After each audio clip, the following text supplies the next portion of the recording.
What is up, Nets fans? Welcome to the Brooklyn Buzz. I'm your host, Nick Fay. With me, as always, the great Australian, Jack Manuell. A lot of news to talk about today, Jack. How are we doing? Man, brain exploded last night, Nicholas. Somehow picked it up off the floor, put it back in my head, and let's talk some Jimmy Butler news. Wild stuff.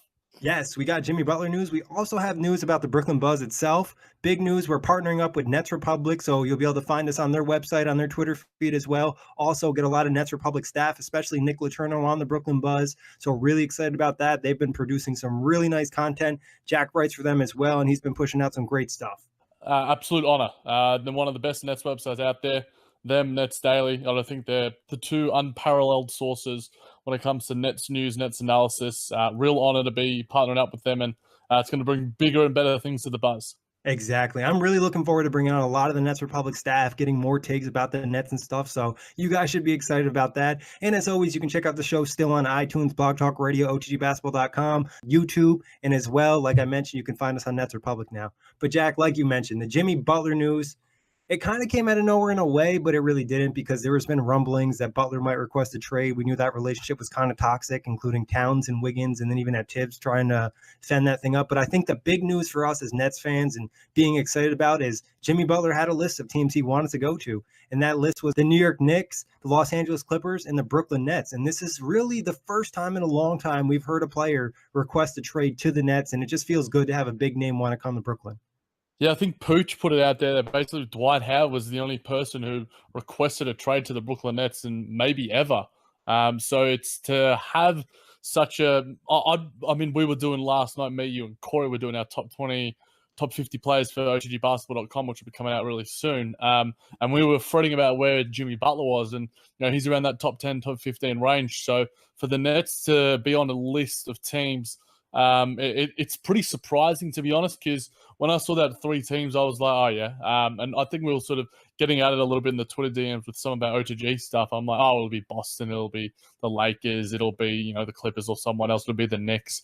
And then our Nets popped up, and it was just a bit of a shock, and my brain went into overdrive, and I spent the next 2.5 hours on Twitter, and it was just it was interesting to see the takes from people in the Nets and people outside that Twitter sphere of Brooklyn Nets. It was a fun and wild time, as it generally is when a superstar announces their intentions to leave their franchise. Yeah, and I think Butler, looking at the decision that teams he chose, some of it had to do with future situations, the cap space, obviously the big city, but I think the potential of bringing another star with him if he were to go to one of these teams, next year in free agency, he knows the Nets have money. They can offer him a big contract. They could offer maybe Kyrie or one of his other friends a contract. So I thought that was important in that. But like you said, it's been a long time. I mean, you think Dwight, you think before that, they were in the Carmelo Anthony sweepstakes, but really not a lot of big names have wanted to come to the Nets. Obviously in Brooklyn, it's a little bit different now.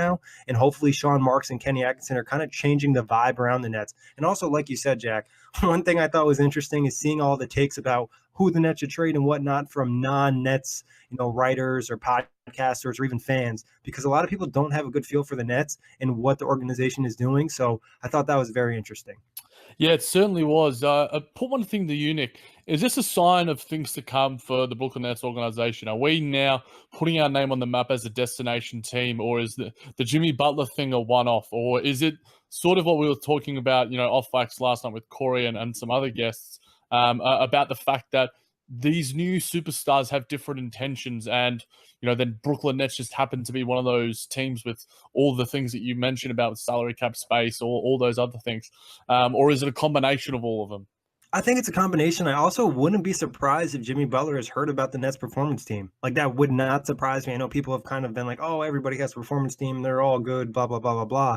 But I think that would be a concern of Butler. Obviously, having the injuries, and which we'll talk about a little bit. He's only played over 70 games twice in his career. So I think he's a little bit worried about the knees and his health, and he looks like he wants to compete and play basketball for a long time. I wouldn't be surprised if that had an impact as well. But I think it's a combination of things, the cap space, the city. There is some young players in the team and just the potential of building your old team. And I always thought this about the Brooklyn Nets in general, just being a newer franchise, obviously New Jersey Nets and then continuing in Brooklyn.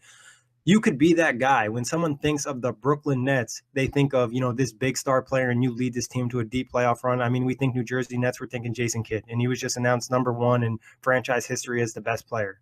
by the Nets. So I think you look at it moving forward, you could be this guy who kind of sets history for the Brooklyn Nets in Brooklyn, in Barclays Center. I think it could be a really nice accomplishment and help you in your Hall of Fame type career if that's what you're looking to do. Yeah, I think you could also say the same thing for the Knicks, and it might even be a completely different conversation. You win a championship for the New York Knicks, it changes everything. The Nets as well, and I think a little bit of an underrated storyline as well is the fact that the Nets and Knicks are both on Jimmy Butler's list. Now, obviously, a list means nothing when we saw what happened with Kyrie Irving last year, but the fact that those teams are on the list, if the Nets were somehow to lure Jimmy Butler and offer the package that lands him, they would almost become the team of the city. Yeah. This season, at least, we see Kevin Knox, we see Frank Ntilikina doing all these nice things.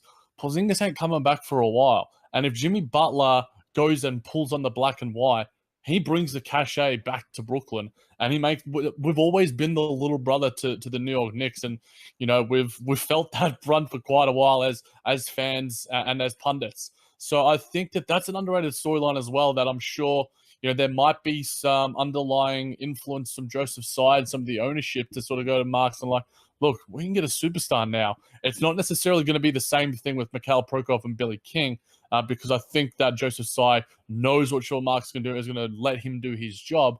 But at the same time, we were I think I mentioned this before in Brooklyn Buzz, we were the second least attended team all of last season. Jimmy Butler automatically would bring us near the top half.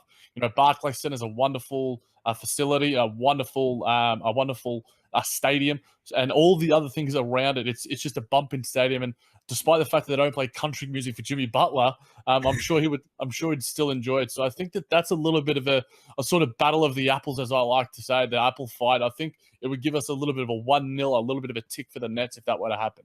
Yeah, it definitely would. Like I said, there's not much history with the Brooklyn Nets. Moving to Barclays Center not that long ago, I think bringing Jimmy Butler would definitely help against the Knicks, and then it also will help in the case of bringing in a free agent over the summer. You already have the guy there; he can kind of convince them and tell them all these great things about the facility, about Kenny and the staff, and all those things. So I think it would definitely help, maybe get him in sooner than later. But we'll kind of talk about the breakdown and ways that he can kind of come over here. But overall, what would you say? I would say it's a W for the Nets, just being on the list, even if nothing else comes of it. Yeah, because if you already see these top guys, the next wave of superstars saying that they want to be on the Nets, it's a tick because it's going to be like, oh, well, if Jimmy Butler wants to go there, then maybe, Chris Middleton and these lesser tiers that we are. Well, if Jimmy Butler wants to go there, maybe I want to go there. Or if Kyrie might see that, obviously one of his best friends, Kevin Durant could sneakily see it as well. I'm not sure of his relationship with Jimmy Butler, but the fact that they are on now the market, the Nets have obviously been the brunt of many jokes over the past half decade. But now we're putting our name on the landscape, overall in the NBA landscape. It's just going like, look, we're not the little brother anymore. We're not going to take your jabs anymore. We're a franchise that's ready to make an impact, and this is just the first step of many to sort of regaining that reputation that we have sought over so many years. Honestly, last night it felt like that's the most tweets I ever saw about the Nets from non-Nets writers and podcasters and Yeah, stuff. It was like general NBA guys were talking about the Nets a lot, and you felt like a lot of hype around Brooklyn and the future that they can have. But let's talk about Jimmy Butler a little bit as the player. 29 years old, just turned 29, I think, like 6 days ago. 22 points per game, 5 rebounds, 4 assists. Field goal percentage right around 47%, 35% from three. Doesn't shoot a ton from three, only 3.4 attempts last year. What are your thoughts on the player he is? You mentioned earlier top 15, top 10 player. What can he bring to the Nets on the floor? For people, I mean, most people are pretty knowledgeable about his game, but what are your thoughts about it? Yeah, for me, he's the second best two-way player in the game, Nick. I think other than Kawhi Leonard at his best. Last season, I think Jimmy Butler was easily that clutch player, a guy that we can, throw the ball to in the clutch and just go bang, get us a bucket, Jimmy. And the same thing when it comes to defensive end. Chuck him on a LeBron James, chuck him on a Kevin Durant. Jimmy Butler is one of the best defenders, and he does leave his all out there on the floor. I think that you cannot question his on-court presence, but his off-court issues are obviously, evidence, and they've been evident since his Chicago days and have lingered, obviously, going into Minnesota. But what he does out there on the court, he is an All-NBA caliber player. I think he's a two-time All-NBA player, All-NBA player, and he's going to be an All-Star if he does head it back to the East. in an absolute heartbeat. But I think he is. And he would be one of the best Eastern Conference players, probably top 3, top 4. With Joel Embiid, Giannis, Kawhi Leonard, Kyrie. If he were to head back to the East, I think that would be a real coup, not just for the Eastern Conference, it would also make the Nets, a playoff team. But I don't think you can question, what Jimmy Butler does on the court. It's the off the court stuff that worries me a little bit, and I think we'll get into that a little bit as well. But what do you think of his on court sort of presence? Pretty much everything you just said, Jack. I think one thing that always stuck out to me about Jimmy Butler is the competitiveness. Like you can Yeah. tell he wants to win. He can grind out games. I can't remember. This is his time in Chicago. There was a game where he had like a couple points in the first half. The Bulls were struggling. Then in the fourth quarter, he dropped 20 plus, got the team a win, hit a ton of clutch baskets. He's just a guy that I think just really wants to win. And you mentioned the off the court stuff is a little concerning, but on the court, like you said too, the two-way player. I love two-way players. I love guys who can defend. And we know at the press conference with Sean Marks and Kenny Atkinson, big talk was defense. Jimmy Butler comes over here. He's going to improve the defense, not only from his actual play, but the mentality he brings, I think will rub off on the other guys. So I think as a player standpoint, there's really nothing not to like other than maybe the age and the minutes. Bobby Marks, I think, tweeted out he's been in the top 10 and he's a top 10 in minutes over the last 5 seasons. Top 5, I think. I think he was 6th in one of those seasons. I remember looking at that, and I tweeted out. I think every season he's been top 4, bar 1 when he was 6. So he plays a lot of minutes per game. We know that. Obviously his durability is going to be questionable, but is that a product of where he is? Being with Coach Thibodeau, Fred Hoiberg, and what is asked of him? Because we know Coach Kenny and what he likes to do with his players. He likes to ease the load somewhat. You talked about the performance stuff. I think that Jimmy Butler within the Nets would be a different sort of Jimmy on the court, and in terms of his body as well. We could probably get the best out of him. I have the faith in our sort of staff, but at the same time, I think it's the mentality. Is he going to buy into a culture, or is he going to want the culture to buy in and go around him? I think that's the real question about him. Yeah, exactly. And I think that's a concerning thing. And then you mentioned too is the thing is that he was so high in minutes. And like I mentioned earlier in the show, over his career in 7 seasons, he's only played over 70 games twice. So there obviously is injuries. He's always banged up. Like we said, he's a very competitive guy, but you want to see your guy on the floor. And if he were to go to the Nets, I know this is getting ahead of ourselves, and they wanted to sign him to the new contract, I think it'd be somewhere around 5 years, 190 million. And the last 2 years of that contract are 40 mil and 43.2 mil. That's a lot of money to give somebody at the age of, I think, like 34, 33, 34, 35, around there. Yeah. That's a big paycheck to give someone. Obviously, the Rockets are going to be in a similar situation with Chris Paul, but definitely to consider when you're making a move like that. I mean, it's why, like we mentioned, it's why Jimmy listed those 3 teams. They give him the best chance of earning a massive payday. He's not this number 1 lottery pick that's sort of earned his keep. And, I guess if you want to compare him to Andrew Wiggins, who there's been, a significant rift with, which we've seen quite evidently play itself out in the past 24 hours, number 1 pick sort of coasted his way, so to speak. Whereas Jimmy Butler is sort of at the fight and earn his way into making his own keep. And that's just how he's been brought up, and that's his mentality. It's good and bad. It's been to his own detriment, but it's also what's got him to being a top 10 player in the NBA today, and what will likely earn him a supermax somewhere. Whether the Nets offer him that, I question. But at the same time, the Clippers, the Knicks, there are going to be other teams lingering around there. I wouldn't discount the Indiana Pacers, the Utah Jazz, the Detroit Pistons. Jimmy Butler is an absolute star, and I think that there will be plenty of teams knocking. It'll just be about the package offered and whether Tibbs is willing to take that on board. Before we talk any more about packages, let's get back to some of the off the court stuff. Obviously, this has been a concern. This is why he's requesting a trade. The relationship between him and Karl Anthony Towns and Andrew Wiggins has been not great, and there's been plenty of news and rumors all summer long about it. What are your thoughts about what he does off the court? So like the only teammate friend he has over his past 3 seasons was Dwayne Wade.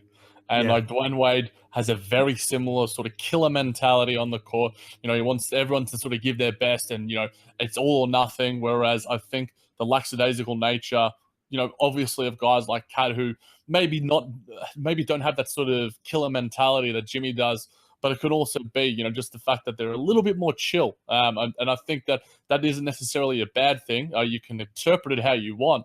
But I think Jimmy Butler, the teammate, is a real question going into wherever he lands. I think when it comes to the Nets, when it comes to the Knicks, in terms of the younger sort of guys around him, especially guys like D'Lo, like Karras, Spencer, Jared Allen, if he rubs off on those guys the wrong way, and we've sort of given up some assets in the sense for a 1 year rental. But that's the thing. I don't think that Jimmy. I think that Jimmy is likely to buy in because these are the teams that are going to offer him the money, and if they can do that, he's going to want to buy in for that because I think he knows what's on the other side. He wants that sort of extended contract, the $45 million a year that's on the table. So I think it's going to be an interesting thing of like what we hear from the man himself. Obviously, we saw the hallelujah post on Instagram yesterday in relation to the Andrew Wiggins rift and his brother. Obviously, it's childish to say the least, but I live for the pettiness in the NBA. It's part of what makes the NBA talk so fun and why we can have a podcast about it. But at the same time, the maturity levels he has, and can he be a good enough teammate to sort of where he has an impact on positively? He hasn't proven that in his time in Chicago. He hasn't proven that in his time in Minnesota. It's a real question mark going into Brooklyn and what we're trying to build as well. Yeah, and that's something that's definitely to consider when you think of Sean Marks and all of the press conferences and quotes we've heard from him about culture and making sure it's a great environment. And it is kind of nervous bringing in somebody who hasn't got along with the past teammates. And like I mentioned to you off air, some things in Chicago, the front office didn't necessarily treat him great. And in Minnesota, we don't really know if Cat or Wiggins, put in the work or they play defense because there's high expectations for both those guys. And I think we'd both agree they haven't hit those expectations yet. Yeah, I agree. And I think it relates to a little bit our new partner, Nets Republic. They put out a tweet. Would deviating from Brooklyn's plan, i.e. trading for Jimmy Butler, be worth it if the Nets miss out on Kyrie in the summer? If we were to get just Jimmy and then we gave up all these assets and we didn't get the second free agent that we wanted, is that worth it in the end? Now, the majority of people who I believe are very smart, who do follow Nets Republic and are listeners to the Buzz, said no, 64%. So it's a pretty overwhelming majority. So I think you have to weigh up all these factors. That's what Sean Marks is going to be doing. And as it leads to our sort of conversation when we talk about the packages, I think that's going to be the key thing. If we don't have to give up too much, then I'm all in for getting Jimmy, because at the end of the day, the Nets want to be a real playoff contender. And without the superstar talent, that's not going to happen. You might be a fringe playoff contender in the East, but we don't want to be a Charlotte, a Detroit. We want to be in that top four with the Toronto, with the Philadelphia, with Boston. So I think you need the superstar talent for that. So it's certainly a very much a balancing act. Yeah, I think I would feel pretty confident in getting another star if we were to bring Jimmy along. Like I would feel that someone would come along. Now the decision comes is, do you let go of D'Lo and you sign Kyrie, or another guy coming along, or do you have to move Allen Crabbe to make up some more cap space and whatnot? So I think there's a lot of different avenues. I think the one thing that I would look at, Karras and Jared Allen don't really strike me as guys that are really like pushing the locker room or talk a lot or have someone might not agree with them and whatnot. But I think D'Angelo and Jimmy Butler, how they would mesh. Obviously there's always been criticism of D'Angelo and his defense and whatnot. Now, him and Jimmy Butler are going to get along, then everything will work out pretty well for the Nets. But if they don't, I think that could cause some really big problems, and it could make Sean Marks' life a lot more difficult, especially in the offseason. Yeah, and Coach Kenny's for sure, obviously. Yeah, true, that too. He is an inexperienced coach despite all he's done so far, the ups and the downs, obviously, as well. You take into account the prior relationship that D'Lo has with Cat. A very good friend of D'Angelo from what we know. We've talked about him on the Buzz before, and obviously Jimmy didn't necessarily get along with him so well. It seems like that it was a strained relationship. We don't know, obviously, the inner workings and what was happening behind the scenes, but that might even have an effect as well. The most recent thing I saw, I tweeted out of D'Lo, was he was actually training out with Kenneth Freed, so they're at least establishing a relationship. And I think we've mentioned this, and I think Sean Marks has mentioned it, and Coach Kenny's mentioned it, the leadership that D'Lo is taking on. Jared Dudley's spoken about it as well. I think that he's starting to mature, and that happens with age. That happens with experience. That happens with just life in general. When you're 18, 19, you're a completely different person to when you're 23, and that changes drastically to the person you are when you're 27, 28. So I think it's just a natural process for D'Lo in terms of discovering who he is, not only as a player, but as a person. And I think Brooklyn is the perfect situation for him to figure that out. If you add in Jimmy Butler to that situation, is it going to be a help or a hindrance? There are just so many questions surrounding this, and I think it comes down to, for me, the packages that are on the table. And I guess we'll talk about that further. Well, that's the next question right there, Jack. What is the best package you'd be willing to offer the Timberwolves for Jimmy Butler? For me, I'm I'm a person that believes in D'Angelo. I know so many people. I was listening to probably 3 or 4 podcasts today who are just flippantly throwing in D'Lo and Karis LeVert like it's no one else's business. Obviously, they don't watch as much Nets basketball as we do, and our listeners. And I think that they just don't have the respect or the knowledge of what Coach Kenny and Sean Marks have given up to develop these guys. And I think that they have a real buy-in for them. I would love if we could somehow get him for a Damari and Rondé, or a Damari or a Crab and a Rondé, or something around those lines. But I think it's unlikely. You maybe chuck in the Nets first rounder, which I think will obviously be a little bit worse. Or if you want to chuck in the Denver first rounder, I wouldn't chuck in both because it's been so freaking long since we've had a first round pick. So I think it'd be something around those lines. It pains me to say that I just can't put in Karis. Not just Love for you, you, Jack. Nick. Love you. Not just for you, my friend, but I think because I think Karis is the perfect sort of complementary guy. And I don't think you chuck away those pieces. Minnesota have said to be coveted him for quite a while. I'm not sure how much Tibbs does, because we know how much Tibbs loves his young guys, and I'm doing air quotes on an audio podcast right now, so it doesn't really make a lot of sense. Sarcasm doesn't come across very well on podcasts sometimes, but I am being so. So I think for me, if we can keep Karis, Jarrett, D'Lo, make the deal, because I think Damari Carroll's an expiring, and if we could somehow flip Damari Carroll's salary dump into Jimmy Butler and a first rounder from Toronto, Sean Marks' wizardry would just take on a new level. It's Harry Potter-like. But what about you, mate?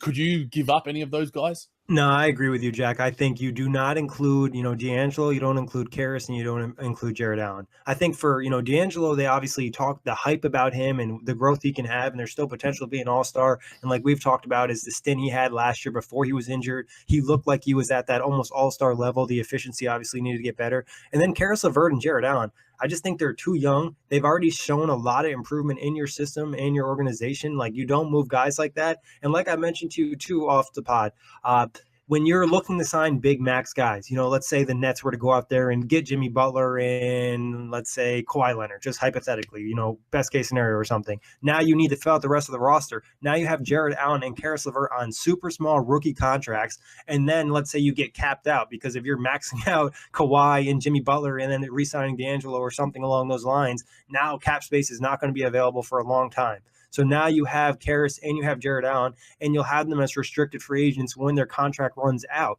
So now the team can keep getting better because you have these young guys, and you don't have to worry about losing them. So you can keep a young core and an old core together at the same time without losing assets and keeping yourself in a really nice position. And then hypothetically, if a bigger trade came along, let's say if they sign a big free agent and then maybe another big free agent, and then they want to make a trade for the next star that becomes on the market, now you still have young assets to trade. Kind of similar to a situation that Boston's in, where they kept their young assets, they also got the big names, and now their team is looking great for the next 10 years.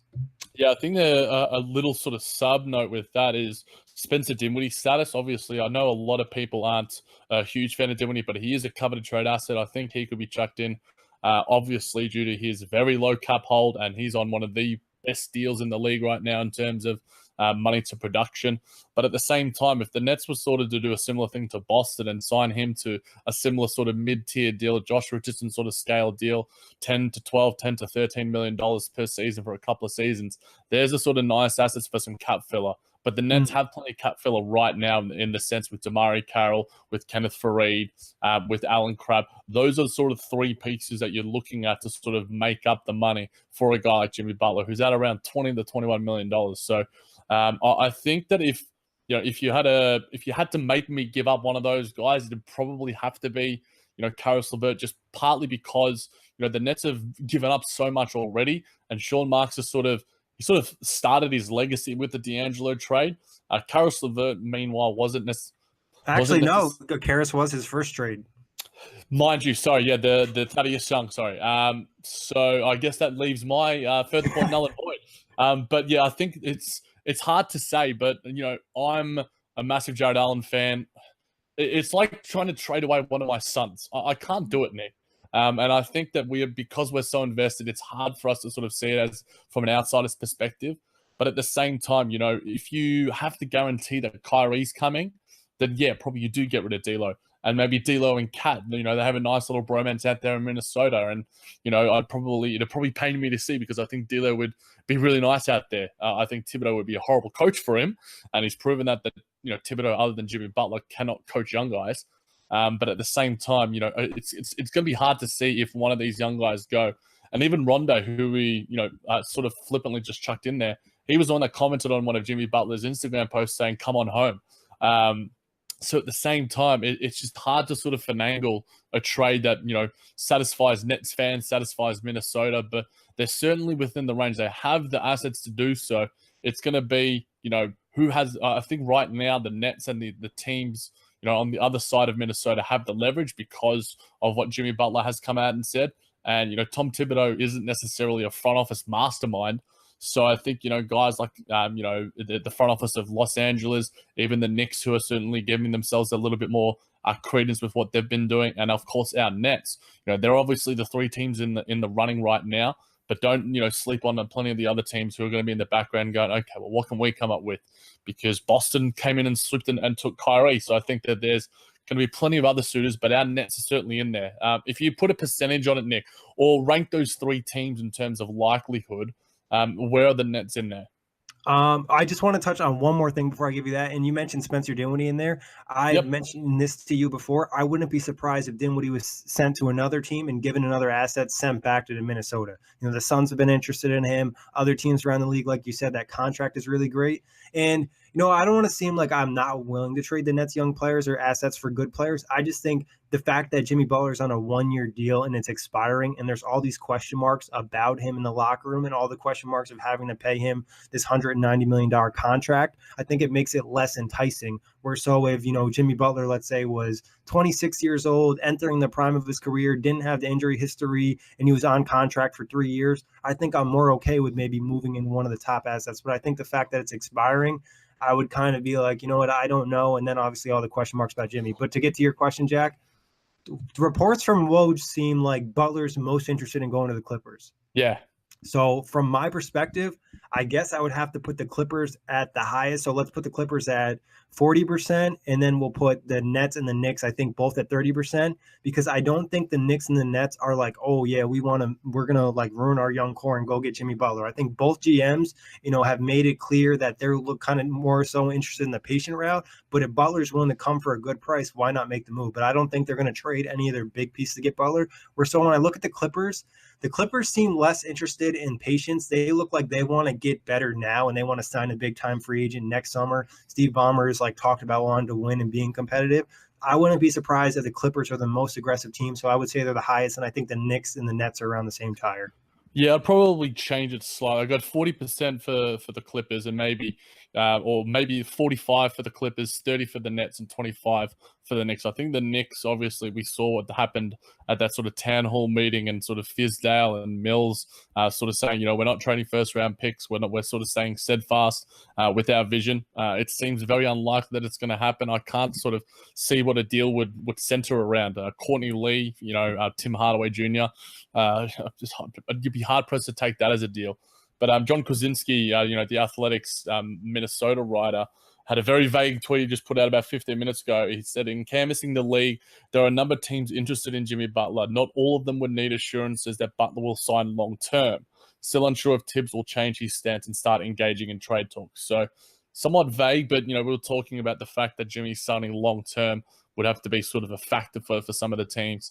I think the reason he listed our teams, those three teams, is because they could sign him long term. Obviously, when you have a star on the market, you make it work, and the ownership will be going, okay, well, if we have this guy, if he's selling tickets, if Detroit could somehow get their third star, it sort of makes them a destination where they can maybe even push for a top 4, top 5 seed, then they start selling tickets. And of course, they might want to go into the luxury tax. Toronto's been mentioned. Go all in. Toronto as well, Kawhi and Jimmy Butler, that'd be an absolute beast of a front and back court, with those guys, and adding Kyle Lowry.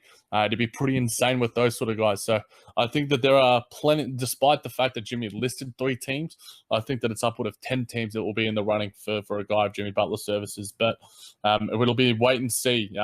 Did you mention the fact that it was Monday that Jimmy Butler said he wanted this to get done? Yeah, he wanted to get traded by Monday, but I mean, we don't think it'll. I mean, I don't personally think it'll happen unless something were to happen really quick and one team were to get aggressive. Like you said, I wouldn't be surprised if a team off the list made an aggressive pitch similar to what OKC did with Paul George. It could end up working out. I think from another positive perspective for the Nets and Knicks and the Clippers, even if he's traded to one of these other teams, you feel pretty confident that you could get a meeting in free agency now.